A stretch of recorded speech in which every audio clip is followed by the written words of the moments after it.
I have the real pleasure of introducing two wonderful colleagues and two individuals who really have significant impact on one of our missions in the institution.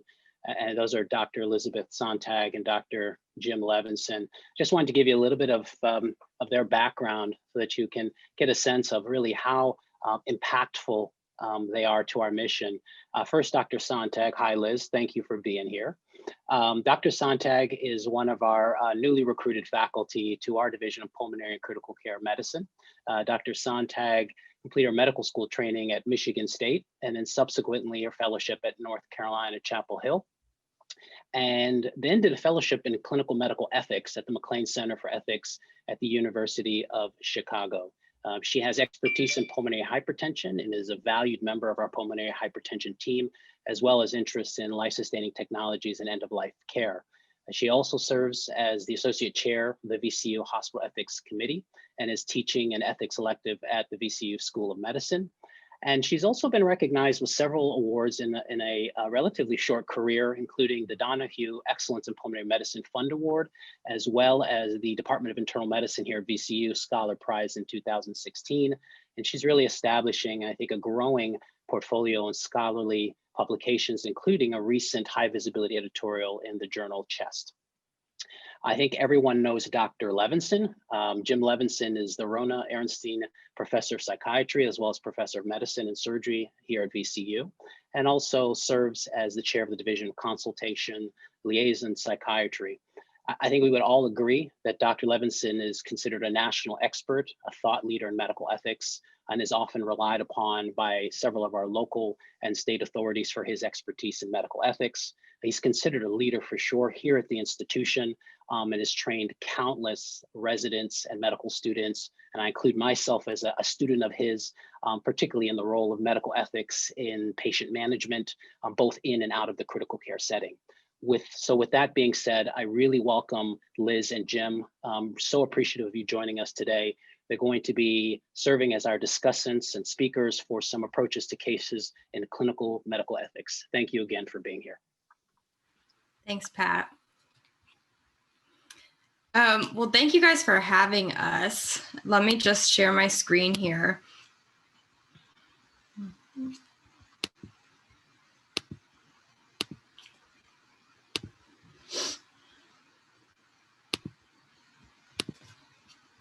Let's see.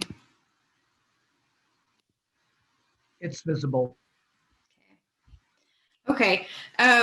Well, I'm a little bit bummed that I can't see everybody's faces because, Jim and I have talked about, how do you give a talk on medical ethics? And when I teach ethics to the medical students, we usually are doing it in a small group and we'll meet for coffee or a beer and have a casual conversation because, as you all know, ethics it's nuanced, it's dynamic, it takes a lot of discussion. So I'm going to keep an eye. I've got my other computer here with the Q&A open and Jim can help.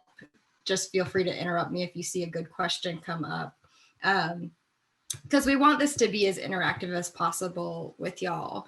I know for me that having some framework and background in medical ethics has really helped me not only take good care of patients, but also just feel more comfortable with navigating some of the really challenging cases I'm confronted with in the ICU. And so the goal of this talk is just for all of us to have a conversation and for us to point out some things we notice at VCU and to give y'all a framework and maybe some guidance on how to approach the cases that might be really tough for you. So the objectives we came up with based on questions we get asked a lot or things we really want to make sure people feel solid on are talking about the limits of patient autonomy, making sure everybody has a really clear grasp on what potentially inappropriate therapy means, and then just some kind of tips for leading effective goals of care discussions. I've recently started this research here at VCU. It's not completed or published yet, but I went through 10 years of ethics consults from our MRICU and just kind of described what we had seen. We had 78 consults, majority male. Average age was 62 years old, but the age ranged from 25 to 102 years old. Mostly about half were Black. Half had Medicare and or Medicaid. Only 12% had private insurance.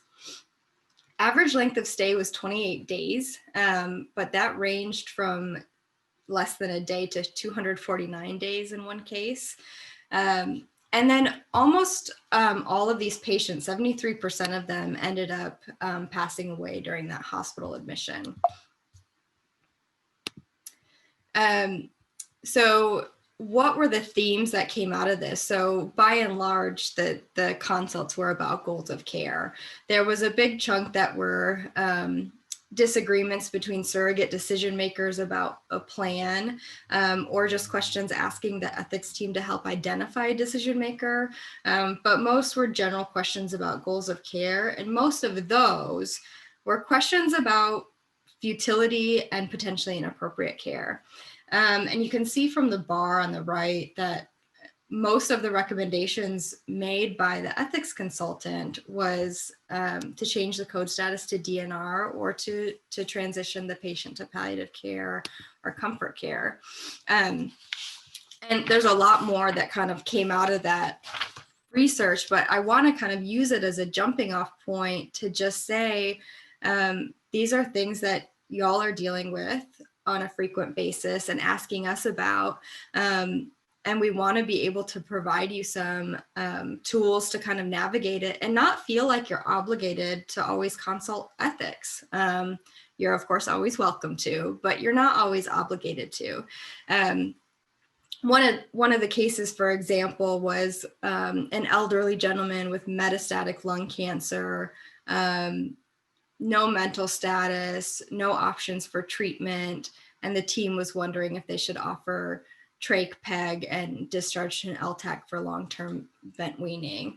And so the consult just kind of said, listen, you don't have to offer something if it's either not going to work or it's not going to benefit the patient in a way that they would find acceptable.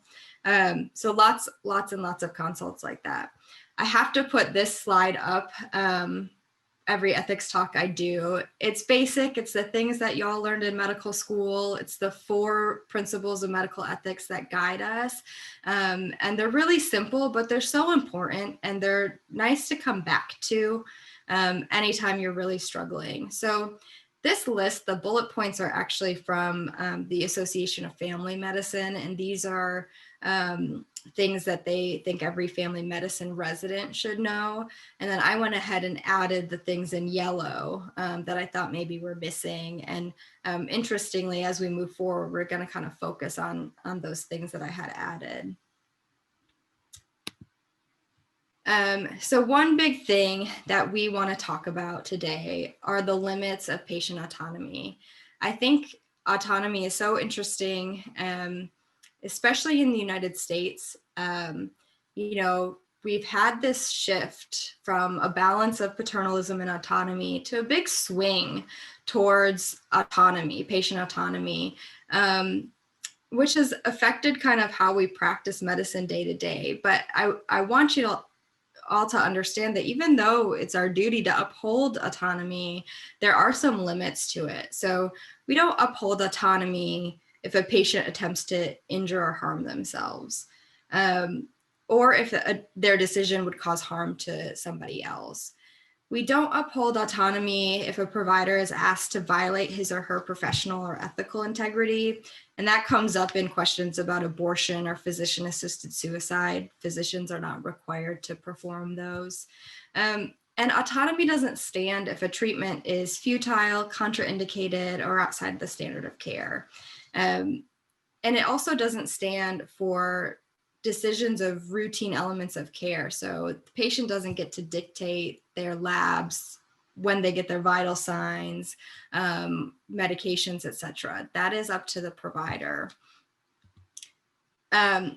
Interesting, survey study asked, do patients have the right to demand care that a doctor does not believe will be beneficial? And the general public said yes 70% of the time. And even healthcare providers said yes 44% of the time. But even if patients think they have that right, or providers think patients have that right, that's just not the case. Now, I'll chime in that Yeah. a patient with capacity has the pretty much absolute right to refuse treatment, even if it's life-saving treatment. But that doesn't translate into the right to insist on any treatment or every treatment. That's right. I just like this slide because it highlights just how different we do things in the United States. You know, our swing towards autonomy shows up in a lot of things. It shows up in how much money we spend at end of life. It shows up in how we prioritize healthcare for the individual rather than having a universal system. And it shows up in the things that our patients ask of us and feel entitled to just on a day-to-day basis. But on the left, this graph is a survey that asked a question. It gave a case of a patient who was terminally ill, who by every indication would not want to continue on life support, but the son was the decision maker and wanted to continue aggressive care. And it kind of asked providers, what would you do next? And in the US, you can see that a third of providers are going to continue that aggressive care and consult ethics versus only 12% in the UK. And in the UK, 65% are comfortable with withdrawing life support because it was the right thing to do in this case. So it just shows how much more we lean on the autonomy of the surrogate or the patient and how we lean on ethics consults. And then this excerpt I really love. It's from the UK Medical Association, so similar to our AMA, and it's talking about how you discuss code status with a patient, or like how not to discuss it. So it says, when a clinical decision is made that CPR should not be attempted because it will not be successful and the patient has not expressed a wish to discuss CPR, it's not necessary or appropriate to initiate discussion with the patient to explore their wishes regarding CPR. Careful consideration should be given as to whether or not to inform the patient of the decision. And then although patients should be helped to understand the severity of their condition, whether they should be informed explicitly of a clinical decision not to attempt CPR will depend on individual circumstances. So I just find that so interesting. You know, we're in a country where we have to get permission not to do CPR, and other countries just do it quite differently. So this idea of shared decision-making, you know, this is the idea that we have some balance between autonomy and paternalism, but really it means that it's our job to elicit a patient's values and preferences, and then make recommendations based on what would meet those values and preferences. It's not our job to give them a menu and let them pick. That is not shared decision-making. And it's not our job to present decisions or choices that are false. So this for me comes up in the ICU. If you think about a patient on the ventilator, multiple pressors, CRRT, and you know, the house staff goes and asks the family, well, would he want CPR if his heart would stop? Well, we all know that if you're maxed out on 3 vasopressors and we do CPR and give 1 milligram of epi, you know, nothing is going to happen. So that's not a real decision. That's not a real choice. And that can be burdensome to families. So, you know, I just want to point out that we really have to own our role in this as providers. And part of that role is to give recommendations. Surrogate decision-making. Surrogate decision-making is this idea that a representative of the patient will help make decisions based on that patient's values and preferences. And that's called using substituted judgment. So not what they think is the best thing to do, but speaking on behalf of the patient. It's important to know, this comes up a lot, that surrogates can't override an advance directive. So if I end up in the ICU and I tell Dr. Brath, hey, you can put me on the ventilator, but do not ever put me on ECMO. And I know what ECMO means, and I'm very well informed. And as soon as I'm sedated, my husband comes and says, no, you should do ECMO. You should listen to me, not him. So that counts for a written down advance directive or a conversation with your provider. And just a reminder to all of us, like, once you have a decision from a patient, just put it in the chart, because it's going to get complicated later, and it helps as teams change to look back and say, hey, I had that conversation with the person. This is what they wanted. We all should know that the order of surrogates changes depending on what state you live in. So here's the list for Virginia, but we had those consults that I reviewed, there were 10 with patients that didn't have an advance directive or a next of kin, but did have a representative that was either a friend or a caretaker willing to act as a surrogate decision maker. And in every single one of those, the consultant recommended that that person be used. So if you look at F, absolutely a close friend can act as a surrogate. The only, things that a surrogate has to meet is they have to be present, they have to care about the patient and have the patient's best interest in mind, and know something about the patient. But don't feel like y'all have to go pursuing guardianship if you have somebody who can answer these questions for you. Okay, what about this question? Do you guys have any questions so far? I guess I haven't really been looking. There haven't been any in the chat so far. Okay. So what about futile therapy? That's what a lot of the consults were about. So there's a lot of problems with using this term futility. A lot of people use it, the same word, to mean different things.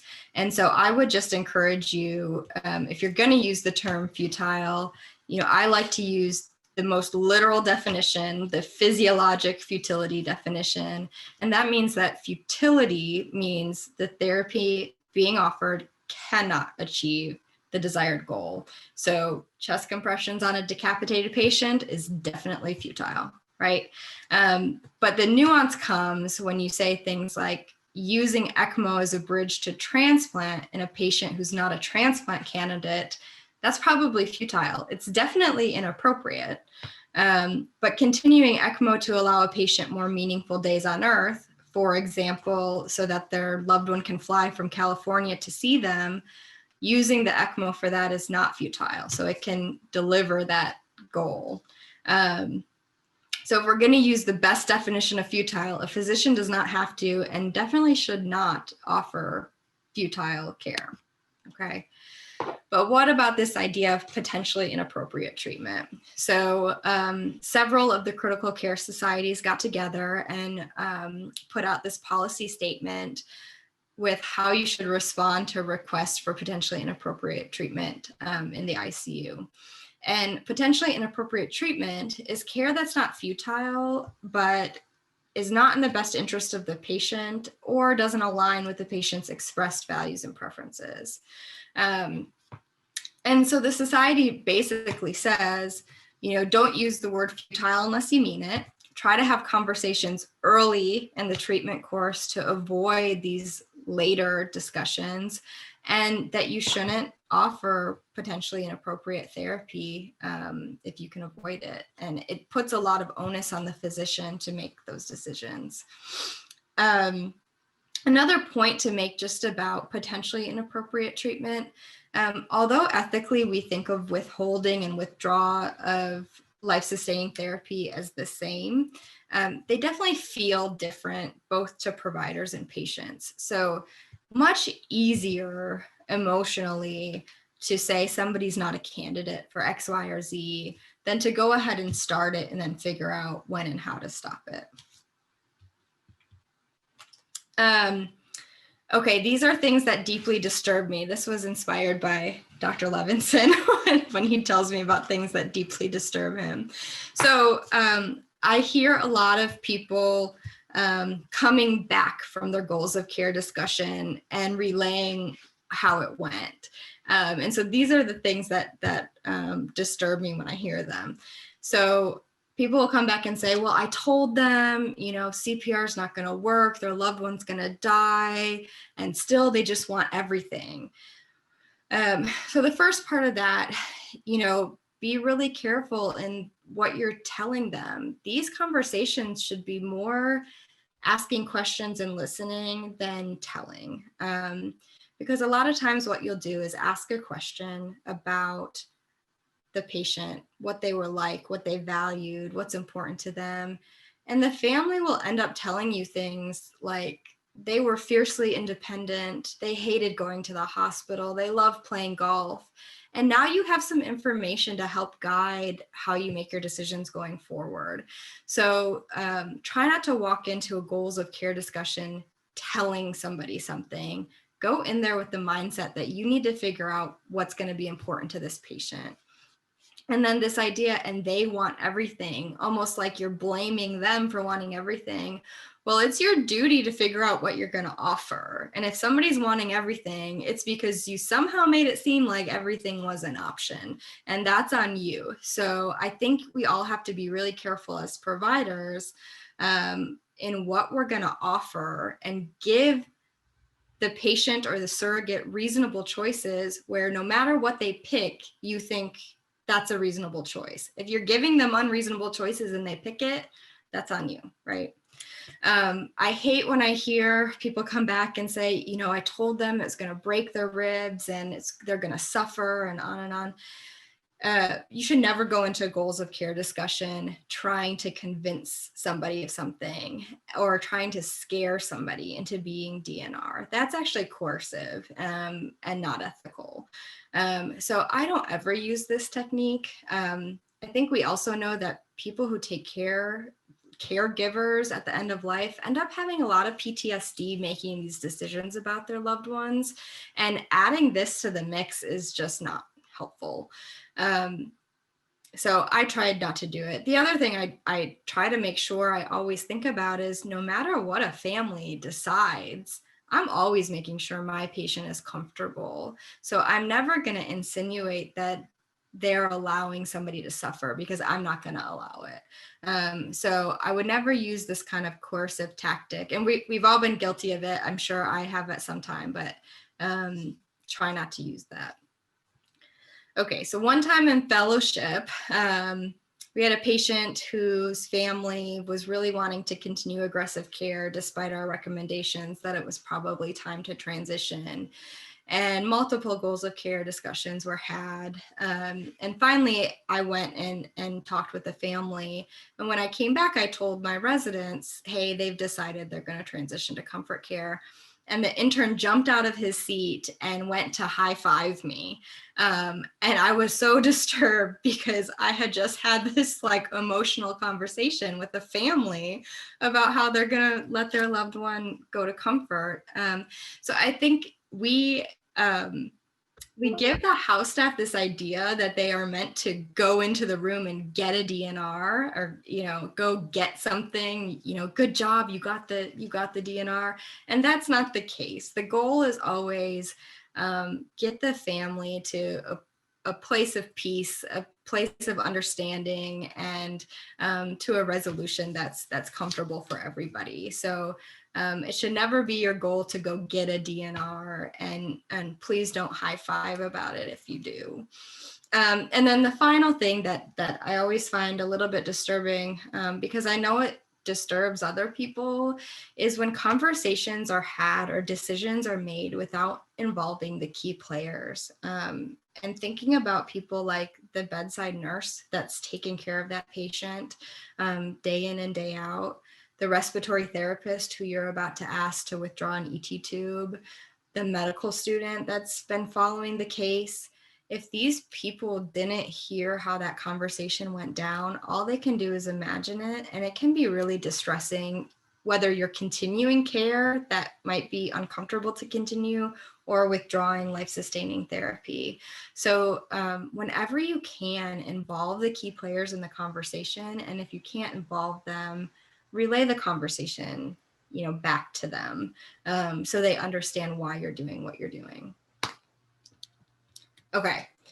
We have some cases. The cases are meant to spark discussion, but does anybody have any questions so far? There was one question in the chat about when you said that a surrogate could not override a patient's advance directive. Mm-hmm. The question was whether an appointed medical power of attorney could override the advance directive. And the ethical answer is no, they can't either, because they are supposed to be representing the patient's values. And if the patient indicated in an advance directive what they wanted or didn't want, the power of attorney is supposed to support that, not overrule it. Yeah, and there will be some patients who will write down, here's my preferences. However, I would like my husband to use his judgment, and he can override it. You can write that. But for the most part, you should be following the advance directive as it's written. Let's see. How do we include as many stakeholders in the conversation as possible in the era of COVID? Oh, come on. Ask me hard questions. Given that the goals of care conversations are ideally given in person with everyone in the room.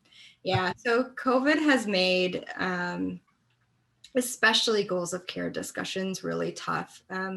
They've been tough for me because generally what I do is I bring the patient's loved one into the room in the ICU with the nurse there, and we go over everything. So I point out what things are life support. I say, here's the ventilator. This is doing the work of breathing. If we stopped it, they would die. Here's the vasopressors. Here's dialysis. And I show them around the room. And that can be really powerful because people don't realize that all the things beeping and hanging are forms of life support. And then we have a discussion about what it would look like if we transitioned care. And doing that over the phone is super, super tough. So I would just say, make sure that there's a discussion, with the respiratory therapist, with the nurse prior to calling. Hey, I'm going to call and have a goals of care discussion with this family.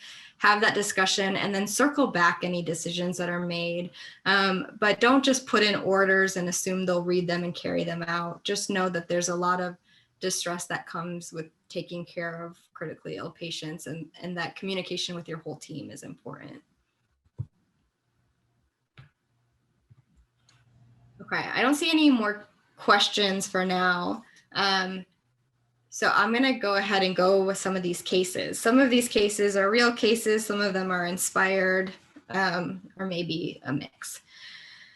All right, so this is a 34-year-old woman, presents to VCU obtunded and profound septic shock.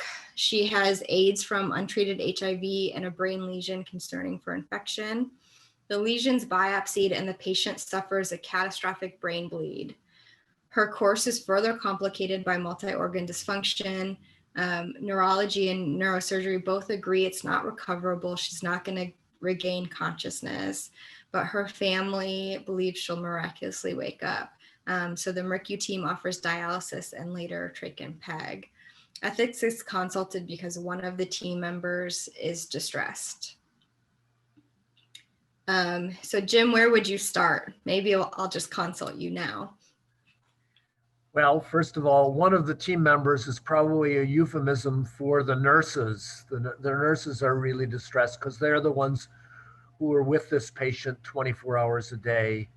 And they're the ones who are with the family who are holding on to this entirely unrealistic hope.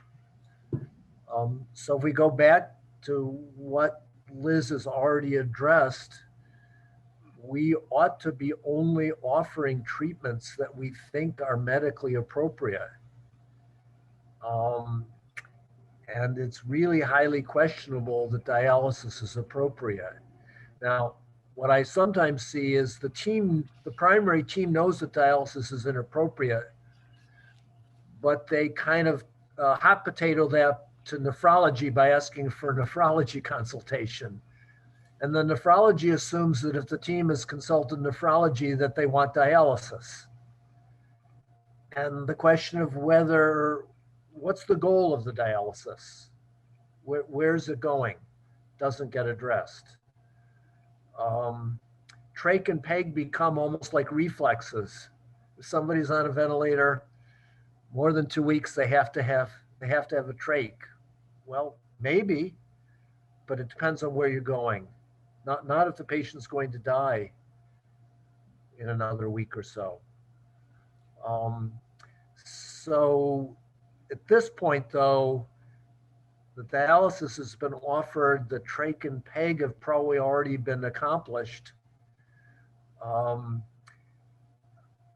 What should have happened in the first place is regular meetings with the family, updating them on the patient's progress or lack thereof, and to what extent each of the current interventions is helping.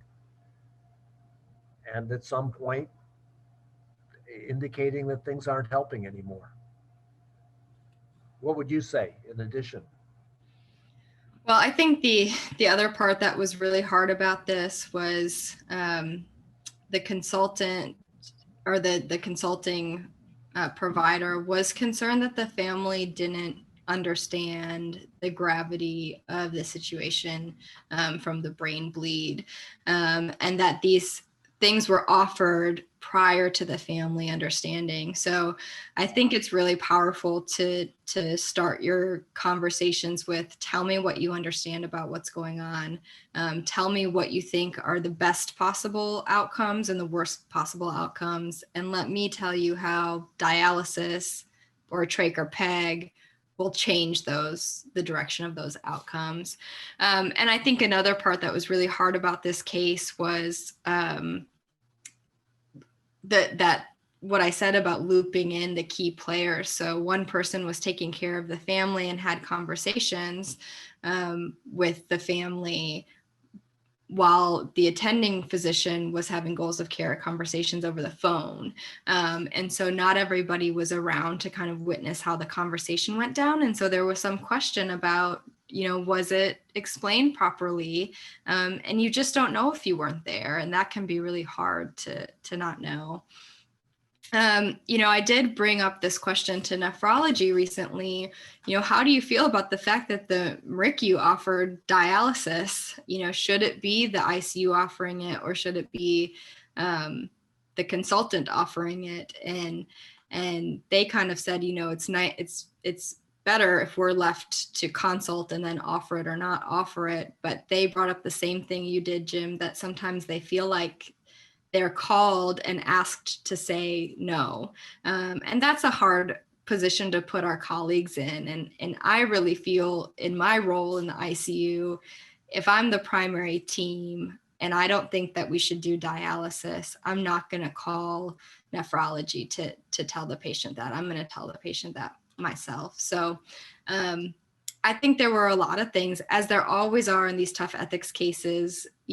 Hindsight's 2020. There's little places you wish you would have done things a little bit differently. Katie Baxter. Oh, go ahead. Oh, there's a question in the chat. Yeah. Could you expand on communication approaches regarding end-of-life goals of care discussions? How do you assess coping? I assume they mean the surrogates coping.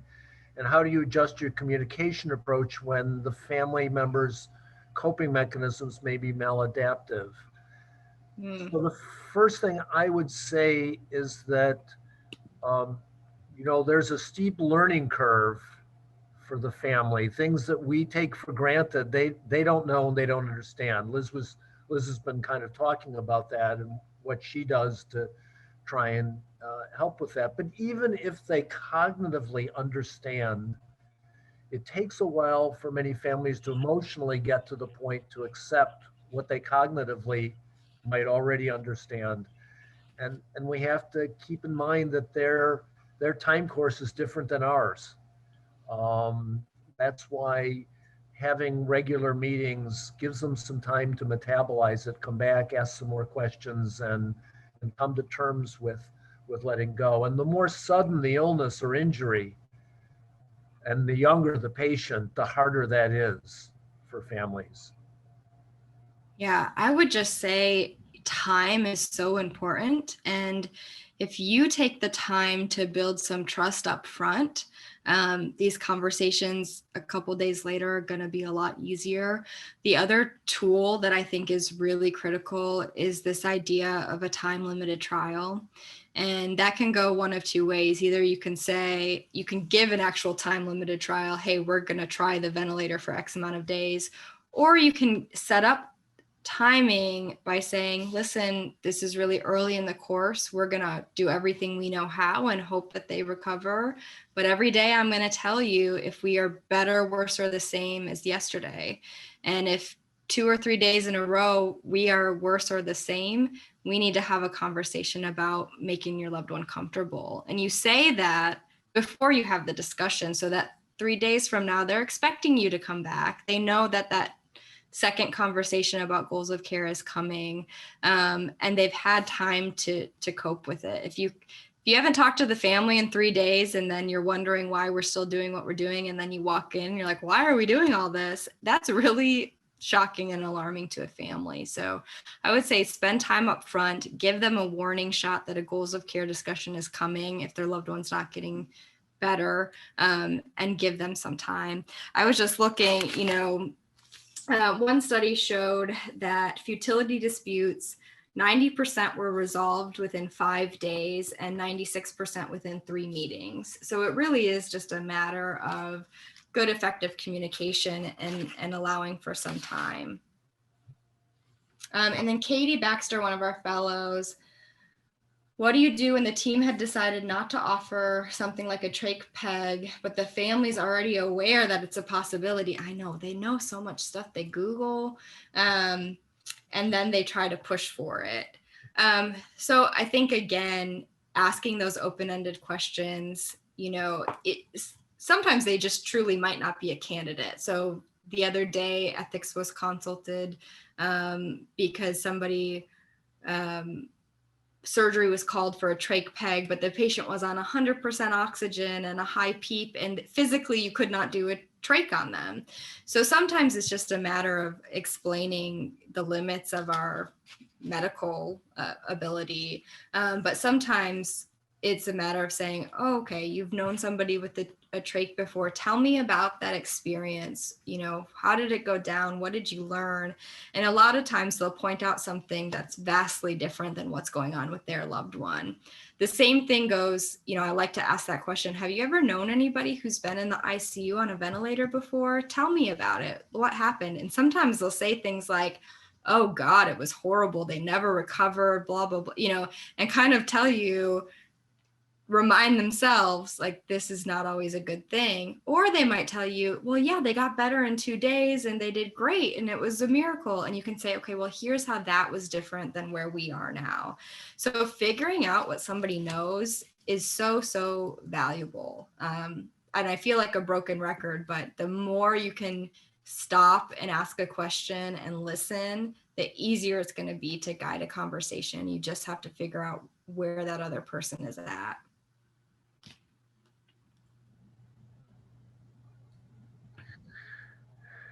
Want to do another case?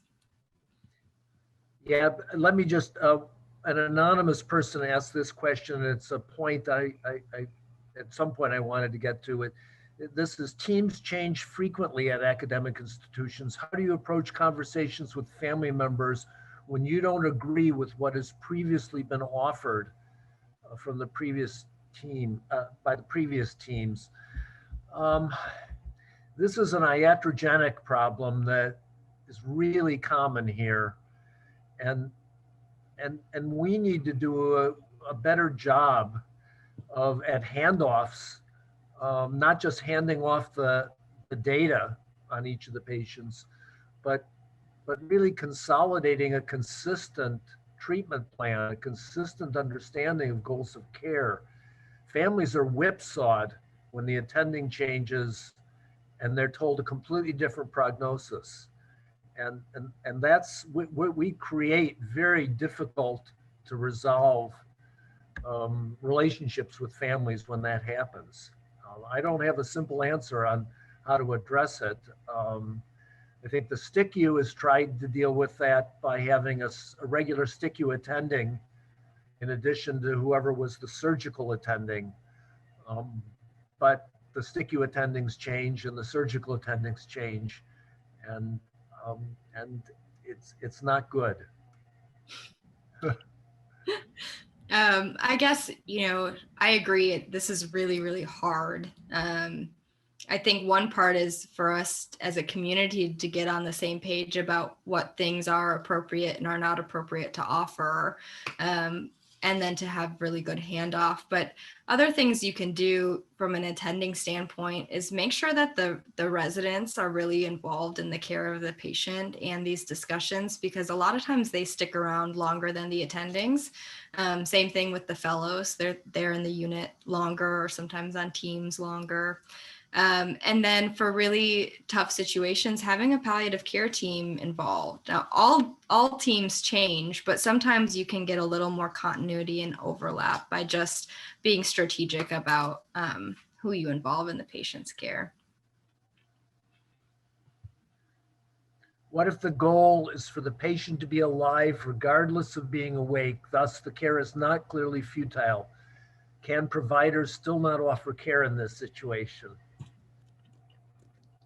In the United States of America, this is an acceptable way to live. So people are kept alive in persistent vegetative states indefinitely.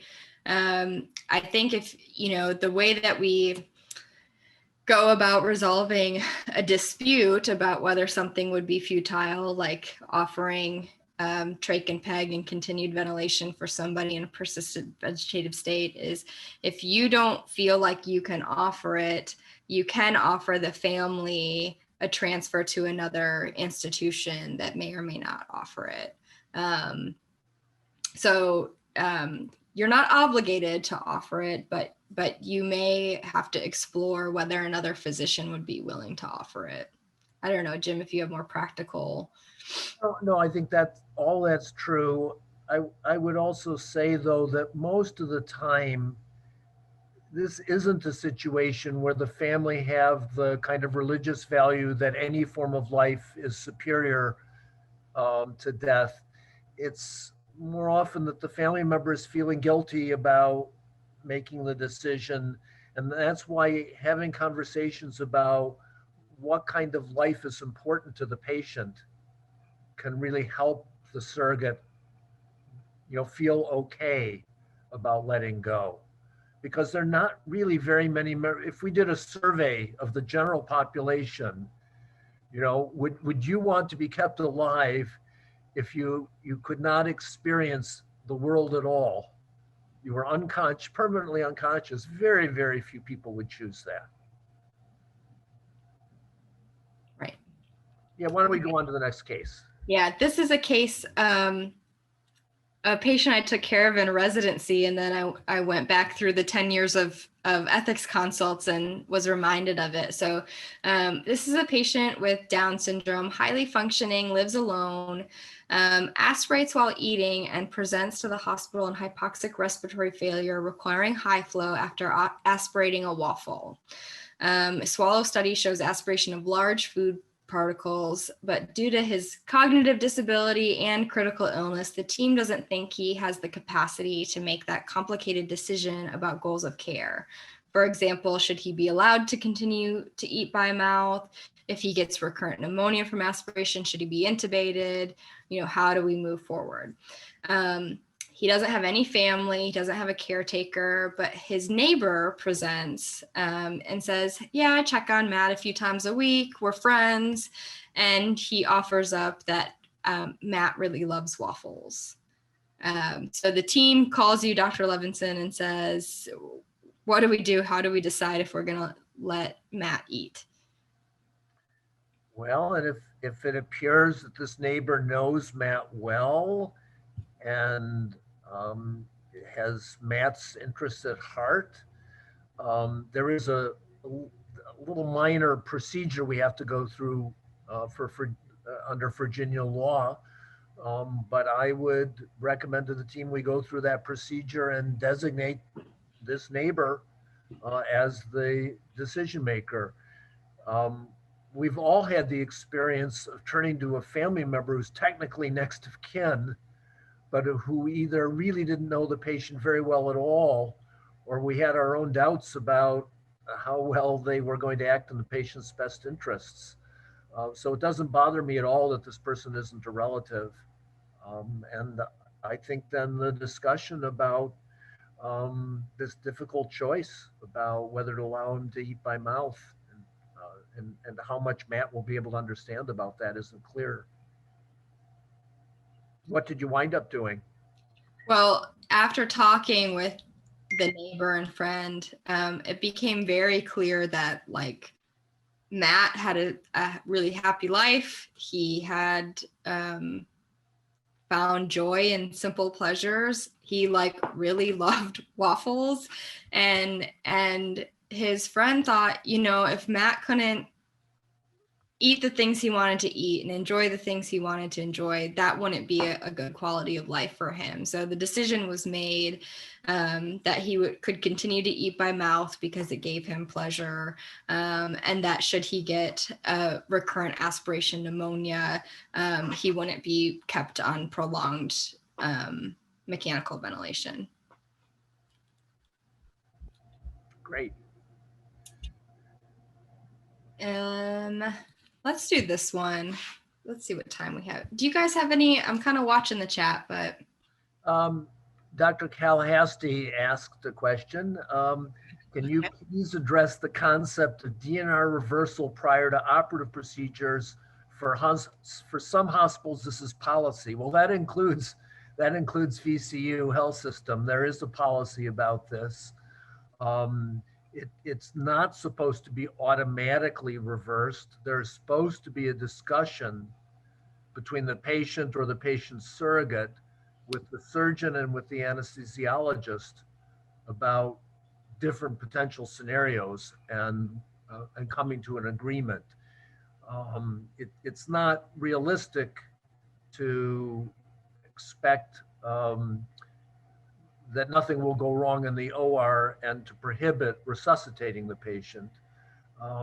But it really depends on the individual circumstances. And so there needs to be an agreement, and you can find that policy easily by searching in the hospital policies. Mm-hmm. Yeah, I had just gone over that with ENT, and it's truly having a conversation with the patient about what they consider resuscitation and what they would want. There's some where truly you need to be able to correct the abnormalities you cause during a procedure. And there's others where if they're going to pass despite you trying to do an aggressive procedure, then they would want to pass, and then you should respect it. And then the other thing you have to address is how long post-procedure are you going to count this perioperative time, because that DNR needs to be reinstated if that's the patient's wishes. So I've had that come up before at the VA where a patient was DNR and they were several days post-procedure, but nobody had ever re-entered it into the chart, and he ended up getting coded against his wishes. So just being careful about making sure you specify how long perioperatively you want them to be full code. The follow-up question was that someone thought the policy had been changed. What did change is that we were able to resurrect a policy that Paul Fairman first wrote in 1989, and that the ethics committee got through the system, but eventually it was eliminated for a two attending DNR, in which if the attending believes that CPR would be futile, ineffective, too burdensome, and there's agreement of a second attending who's not directly involved in the care of the patient, and agreement from ethics, then the patient can be made DNR even without the consent of the patient or surrogate. And that was reinstituted after not having that policy for many years. Okay. Let's do case 4. So came up twice, elderly patients, both with advanced dementia, severe respiratory compromise, remain full code despite little chance of survival. during CPR had rib fractures. Each had been extubated, but were very likely to fail. And the nurses were distressed because no opioids were prescribed at the insistence of the family. So family told the team, I don't want you to use any kind of opioid therapy. People have different concerns about this for different reasons. But now there you have an elderly patient in respiratory distress and probably physical pain. So the nurse consults Dr. Levenson. And the answer is, going back to one of Liz's earlier slides, the family member surrogate, they have the responsibility to provide informed consent in place of the patient for those procedures that require informed consent. But it's not within their purview. It's not their responsibility. They do not have authority to dictate the basic elements, the daily elements of care. We don't ask for signed informed consent to prescribe opioids. And if it's standard of care to prescribe opioids, it's a mistake to not prescribe them. It's an ethical mistake. And I would say it's even a malpractice mistake, because if it's the standard of care, you should be doing it. Good. Don't let families bully you. I just want to put our information up here. For those of y'all who know us, we're both very approachable people who like to talk about this stuff. For those of you who don't, I'll just tell you, you're welcome to call, email, page the ethics pager anytime. I think some take-home points, just early discussion of code status or goals of care, listen more than you talk, ask clarification questions, don't assume you and the family are on the same page. Take a little extra time to build some trust, and then give people time to come to terms with what you've told them about an illness. Acknowledge the difficulty of the situation and the fact that family members who make these decisions are often very burdened with the decision. You can offer aggressive treatment. In the ICU, we can be very aggressive about pain control, dyspnea control, anxiety control. This is a type of treatment. Make sure you're honoring the wishes of the patient and not the fears of the family, and always make a recommendation. Never just ask if they want everything. Sorry. And then my don'ts. So when you admit somebody, please don't just check full code. Take a second to talk about goals of care. Don't use the terms everything or nothing, because everything could mean anything. Don't use percentages. People don't respond well to that. They might cling to that 1%. Be careful about not imposing your own values and preferences. I don't really like to use, unless somebody asks, well, if you were my mom, or if it was my mom, because it's not really about your mom. It's about the patient and their particular values. Don't coerce a patient or scare a patient out of CPR.